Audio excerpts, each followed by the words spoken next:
Saya senang karena hari ini semakin banyak dari kita, anak-anak muda, yang tumbuh menjadi pribadi yang kritis, punya pemikiran yang tajam, logis, bahkan berani mengoreksi keyakinan dan tradisi lama yang dianggap nggak masuk akal. Itu sesuatu yang patut diapresiasi. Karena dunia ini emang butuh lebih banyak orang yang berpikir, bukan cuma ikut-ikutan aja. Dan pada video kali ini, saya ingin ngajak kamu untuk bukan sekedar berpikir secara logis, tapi juga berpikir secara realistis. Kita coba selami satu wilayah yang seringkali dianggap remeh, bahkan dianggap lucu. Wilayah itu seringkali dikasih label mistis, mitos, tahayul, atau warisan nenek moyang. Yaps, kali ini kita akan berbicara tentang logika mistika.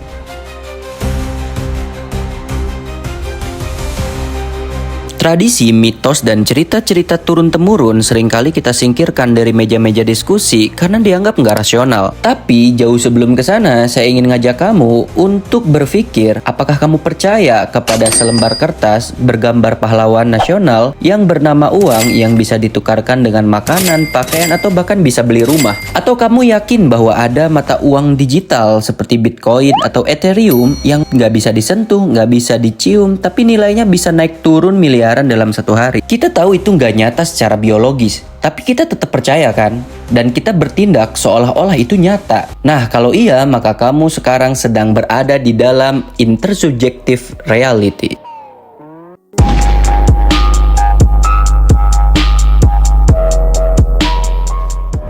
Dalam buku Sapiens, Yuval Noah Harari itu menulis satu kalimat yang membuat kita berpikir. Dia bilang bahwa yang membuat Homo sapiens unggul dari spesies lain itu bukan karena otot yang kuat atau bukan karena lari yang cepat, tapi kemampuan untuk membayangkan sesuatu yang nggak nyata lalu bertindak bersama-sama seolah-olah itu nyata. Inilah yang disebut Harari sebagai realitas intersubjektif. Apa itu? Realitas yang nggak bisa disentuh secara fisik, nggak bisa dibuktikan dengan eksperimen biologis ataupun tes laboratorium, tapi tetap nyata dalam pikiran kolektif kita sebagai manusia. Nah, realitas ini lahir bukan dari fakta biologis, tapi dari kesepakatan bersama. Dan karena kita semua sepakat, maka dia ada. Contohnya seperti uang. Uang 100 ribu rupiah itu pada dasarnya ya cuma selembar kertas, sama kayak 10 ribu, kayak 20 ribu, kayak 50 ribu. Nilainya itu nggak datang dari tinta atau bahan bakunya, tapi nilainya datang karena kita semua sepakat bahwa dia emang bernilai. Negara seperti Indonesia, Amerika, Perancis, dan semua negara itu nggak punya wujud biologisnya. Garis perbatasannya itu nggak terlihat kalau kita berada di dalam satelit. Tapi negara ada karena kita sepakat dan kita menghormatinya. Sama juga kayak agama. Kita percaya bahwa ada kebaikan dan keburukan. Ada surga, ada neraka. Ada pahala, ada dosa. Kepercayaan ini nggak bisa dibuktikan lewat mikroskop. Kepercayaan ini nggak bisa kita tes di laboratorium, tapi tetap bisa membentuk cara kita untuk hidup, cara kita untuk memilih, cara kita untuk bersikap. Dan ada satu lagi yang sering kita singkirkan, tapi dia memang termasuk ke dalam realitas intersubjektif, yaitu adalah mitos. Yaps, mitos itu nggak diciptakan di laboratorium. Mitos itu lahir dari pemahaman orang-orang banyak yang diturunkan dari generasi ke generasi lewat cerita, lewat ritual, lewat simbol, ataupun lewat bahasa. Dan yang menariknya bahwa mitos itu bukan hanya sekedar cerita omong kosong. Mitos punya fungsi sosial yang luar biasa pada zamannya. Sebenarnya kita itu hidup dalam mitos modern, tapi kita nggak sadar. Misalnya kita percaya pada konsep yang nggak berwujud seperti demokrasi. Kalau saya tanya, demokrasi itu nyata atau mitos? Secara teori mungkin nyata, tapi secara pengaplikasian kita tidak tahu. Nah, itu yang disebut sebagai intersubjective reality. What enables us, alone of all the animals, to cooperate in such a way? The answer is our imagination. We can cooperate flexibly with countless numbers of strangers because we alone of all the animals on the planet can create and believe fictional stories. And as long as everybody believes in the same fiction, everybody obeys and follows the same rules, the same norms, the same values. All other animals use their communication system only to describe reality. Nah, setelah kita paham bahwa mitos adalah bagian dari realitas intersubjektif, muncul pertanyaan, kalau mitos itu nggak nyata, kenapa ia bertahan begitu lama? Kenapa nenek moyang kita dari berbagai suku dan bangsa menyusun begitu banyak cerita, simbol, atau larangan yang terkesan aneh-aneh, tapi tetap diwariskan turun-temurun? Jawabannya simpel. Karena pada saat itu, mitos bekerja dan berfungsi. Mitos nggak diciptain untuk menjelaskan fakta ilmiah, tapi untuk ngatur perilaku manusia, ngejaga batas-batasnya, dan ngebangun rasa hormat kolektif terhadap hal-hal yang belum bisa dijelaskan dan dikendalikan. Coba kita bayangkan, zaman dulu itu nggak ada undang-undang lingkungan, nggak ada polisi hutan, nggak ada CCTV, tapi masyarakat bisa sangat menjaga kawasan tertentu. Kenapa? Karena ada mitos. Misalnya kamu pernah dengar gak cerita tentang buaya putih di sungai atau penunggu pohon beringin yang angker? Secara sains, kita nggak bisa menjelaskan itu. Mungkin bisa dibantah. Tapi secara sosial, cerita itu bekerja sebagai sistem keamanan alami. Masyarakat jadinya nggak serakah ngambil ikan atau nggak mencemari sungai karena takut dihukum penunggu sungai. Anak-anak nggak buang sampah sembarangan, nggak kencing sembarangan karena takut nyinggung makhluk gaib yang ada di tempat itu. Orang dewasa nggak nebang pohon sembarangan karena katanya bisa kena sial atau bisa kena bala. Inilah yang disebut oleh para antropolog sebagai teknologi sosial, yaitu cara mengatur masyarakat tanpa perlu pengawasan fisik. Cukup dengan cerita yang dipercaya bersama-sama. Dan jangan salah, banyak mitos yang sebenarnya adalah bentuk komunikasi simbolik yang sangat cerdas. Misalnya aja perkataan orang tua jangan keluar rumah saat maghrib, nanti diculik wewe gombel. Kedengarannya nggak logis, tapi kalau kita lihat konteksnya, mitos itu lahir dari zaman ketika belum ada listrik. Saat matahari udah mulai redup, jalanan gelap gulita, hutan itu sangat berbahaya dan anak-anak bisa aja tersesat atau diterkam binatang liar. Daripada menjelaskan soal bahaya secara panjang lebar, lebih gampang bilang nanti diculik wewe gombel. Atau mitos, jangan makan di atas kasur, nanti jadi pemalas. Sebenarnya maksudnya adalah kasur itu adalah tempat istirahat. Kalau makan di kasur bisa tumpah, kotor, dan akhirnya bikin orang-orang itu malas bergerak. Silakan.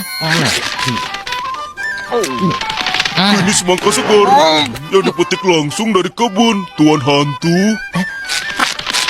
Kau senang? Nah, larangan ini dikenal dalam budaya Jawa sebagai gugon tuhon, yaitu larangan-larangan yang secara logis terdengar aneh, tapi punya nilai tersembunyi yang mendidik secara halus. Jadi, jangan buru-buru menertawakan mitos, karena mitos adalah arsitektur sosial yang dibangun dengan narasi yang mengatur tanpa memaksa dan mengontrol tanpa kekerasan. Mitos itu memberikan arah, memberikan batasan, dan seringkali ngajarin manusia untuk hidup lebih rendah hati terhadap alam, terhadap sesama, dan sesuatu yang lebih besar dari dirinya sendiri. Sebenarnya logika modern dan mistika tradisional itu nggak jauh beda. Itu nggak sejauh yang kita kira. Keduanya itu lahir dan berakar dari kepercayaan kolektif manusia. Bedanya hanya pada kemasan dan cara penyampaiannya aja. Kamu ngerasa zaman sekarang itu lebih rasional, ilmiah, digital. Kita percaya adanya data, ada analisis pasar, ada pitch deck, roadmap, white paper. Kita menyebut semua itu dengan logis. Dan kita menganggap kepercayaan-kepercayaan lama seperti mitos, keris, jimat, atau mantra sebagai sesuatu yang tidak rasional. Tapi mari kita buka sebentar lapisan di bawahnya. Misalnya cryptocurrency, uang digital seperti Bitcoin, Ethereum, Solana. Mereka itu kan nggak bisa disentuh, nggak bisa dicetak, bahkan nggak ada dalam bentuk fisiknya. Tapi nilainya bisa capai ratusan juta. Kenapa? Hanya karena jutaan orang percaya pada sistemnya. Apakah itu rasional? Sangat rasional jika kita memahami sistemnya. Tapi bukankah logikanya sama dengan orang yang percaya bahwa kekuatan gaib itu memang ada? Kita menyebutnya yang satu logika blockchain dan yang lainnya itu mistika gaib. Tapi keduanya hidup dari kepercayaan kolektif yang memberikan dampak nyata di dunia sosial. Lihat bagaimana kita memperlakukan benda-benda simbolik.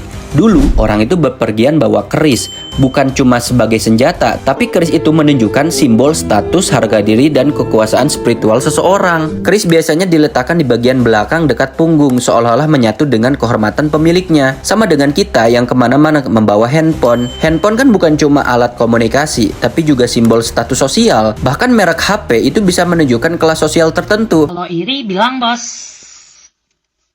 Kalau iri bilang. Megang iPhone aja semua gitu bukan pernah kan? Jumlah followers juga menentukan harga diri seseorang di dunia digital. Jadi kalau ketinggalan HP, nggak punya HP atau HP-nya keluaran yang lama, rasanya itu seperti nggak punya arah, cemas, panik, bahkan nggak tahu kayak nggak punya jati diri aja. Nah lucunya, keris dianggap keramat sedangkan HP dianggap nggak keramat. Padahal ya beda zaman aja, beda bentuk. Tapi mekanismenya ya sama. Benda-benda ini punya makna yang lebih besar daripada fungsinya. Semuanya itu bekerja karena kepercayaan. Dan lagi-lagi, semuanya itu bisa menghasilkan perilaku kolektif, bahkan menggerakkan ekonomi, kebijakan, dan juga identitas seseorang. Manusia sejak zaman dahulu hingga sekarang itu itu selalu butuh cerita bersama, simbol bersama, dan sesuatu yang bisa kita percayai bersama-sama untuk bertahan hidup, berkolaborasi, dan membangun peradaban.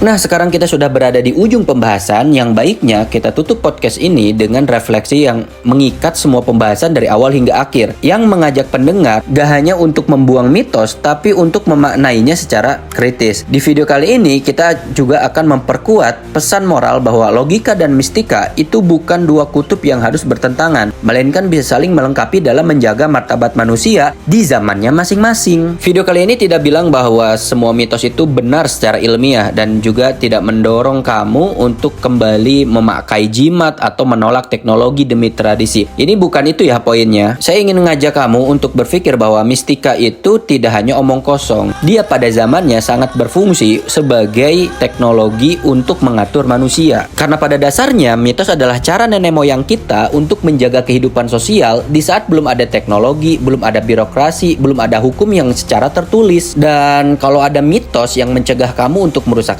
alam, menghormati orang tua, menjaga ucapan, atau berlaku sopan di ruang publik, maka menurut saya mitos itu layak dirawat sih. Bukan dipercaya mentah-mentah, tapi dimaknai secara kritis juga. Karena apa yang terlihat tidak masuk akal hari ini, bisa jadi adalah cara nenek moyang kita menjaga agar manusia itu tetap waras, tetap tertib, dan tidak lupa terhadap batasannya. Ya, terima kasih sudah mendengarkan video podcast ini. Ini bukan untuk membuat kamu percaya pada semua mitos, tapi untuk membuat kita semua percaya bahwa berpikir kritis bukan berarti harus kehilangan rasa hormat terhadap warisan yang membentuk kita. Kalau kamu suka dengan episode ini, silahkan like, komen, share, dan subscribe. Dan jangan lupa, percaya boleh, mengkritisi itu wajib, tapi jangan menertawakan yang kita tidak pahami, karena itu bukan tanda kecerdasan. Sampai jumpa di episode selanjutnya. Salam hangat dan tetaplah menjadi manusia.